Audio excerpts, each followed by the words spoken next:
কে মানে কোরআনের কথা? এখানে আসো যে ব্যক্তি সুদ খায়, কি খায়? আরো আসতে বলেন।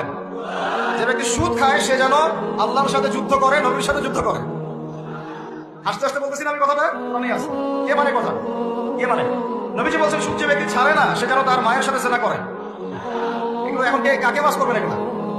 কে শুনবে কথা? সুদী এনজিওর ফয়লা দেশ ভরে, তারপরে এমন কোনো গ্রাম নাই, এমন কোনো শহর নাই, এমন কোনো ব্যাংকিং সিস্টেম নাই যেখানে সুদ নাই। নবীজি বলছেন আমি সুদের সাথে সম্পৃক্ত 4 শ্রেণীর মানুষকে অভিশাপ দিয়ে গেলাম। আমাকে বুঝান তো, নবীর অভিশাপ নিয়ে কেউ জান্নাতে যাবে? হ্যাঁ, নবী কাউকে সাল্লাল্লাহু আলাইহি ওয়াসাল্লাম যদি কাউকে অভিশাপ দেয় ও জান্নাতে যেতে পারবে? এত সহজ। নবীজি বলছেন যে সুদ খায় আমি তাকে অভিশাপ দিলাম, যে সুদ দেয় আমি তাকে অভিশাপ দিচ্ছি।